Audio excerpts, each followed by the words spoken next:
Joining me now is another top member of the House Oversight Committee, hopefully with some answers to these questions and State of the Union and shutdown. It's Virginia Democratic Congressman Gerry Connolly. Congressman, good to see you, sir.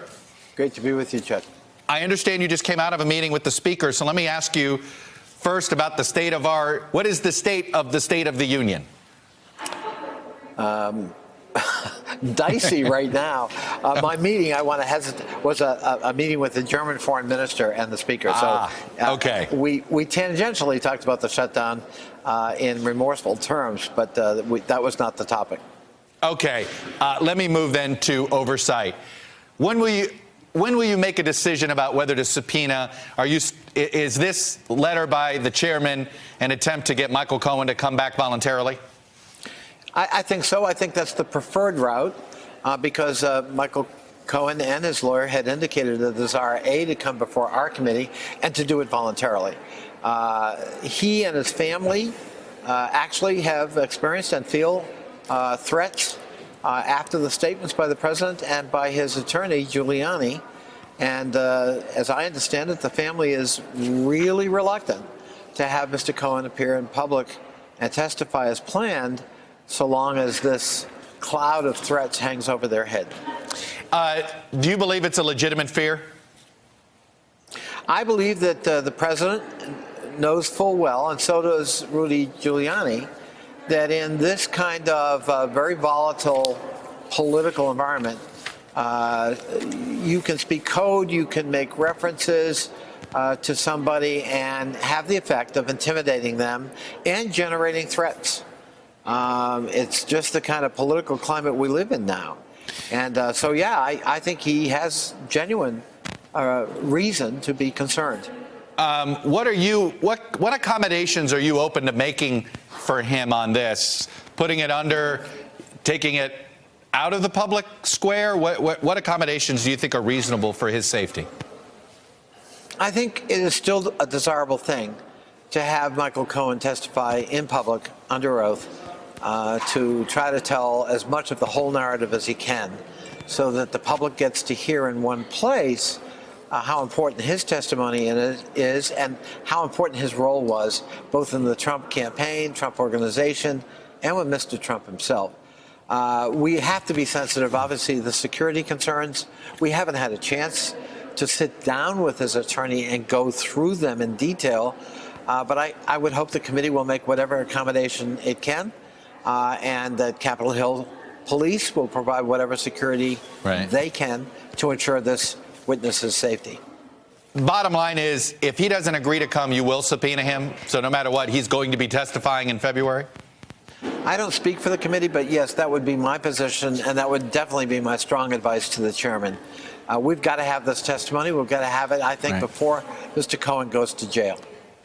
But if he's in jail, this doesn't preclude you from bringing him in front of Congress, correct? I mean, no, that's my understanding, he could be essentially released to testify and then taken back. That's been done before, sure. That's not a desirable option, but it is an option. Do you have any understanding of whether the special counsel has already indicated that there are areas that they say that you cannot question Mr. Cohen on, or if you do, he simply will respond that he can't answer that? To the best of my knowledge, Chuck, the special counsel has not responded to our committee in detail about that. Those communications are ongoing. We expect to have more details soon, and the committee will meet and we will agree to ground rules as to areas off limits because of the Mueller investigation. You sent the letter to the president of the NRA, Oliver North. Not the first letter he's received from a congressional committee before. But you were asking specifically about John Bolton's time at doing some events for the NRA that involved Russia. What is it that you fear may be happening? What is your suspicion here that you feel as if this is necessary? Well, I think there are a lot of questions, Chuck, to which we don't have answers. Like, let's start with, what is the interest of a foreign government in the National Rifle Association?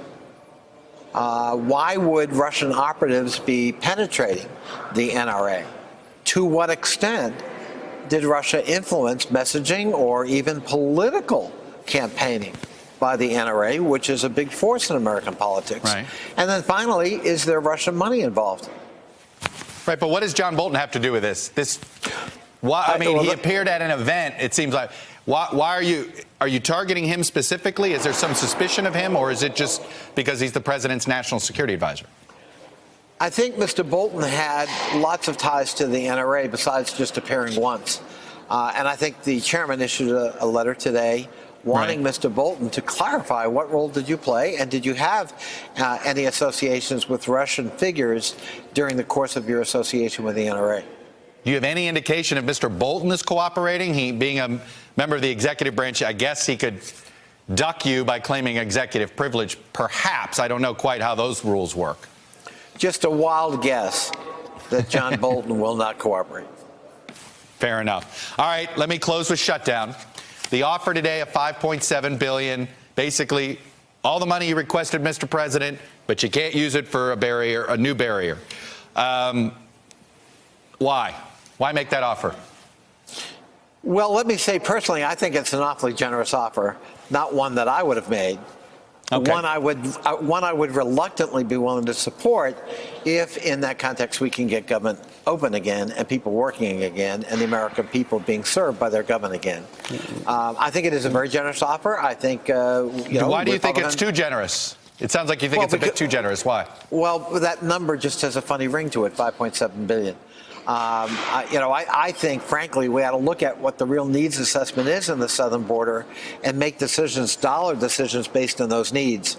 You don't do it the other way around. You don't decide on a dollar figure and then decide, fill in the blanks. How will that work? But obviously, in this case, the reason the Democratic leadership did that was to provide a basis for a possible negotiated way out of the shutdown, and a reasonable one. We'll meet you more than halfway.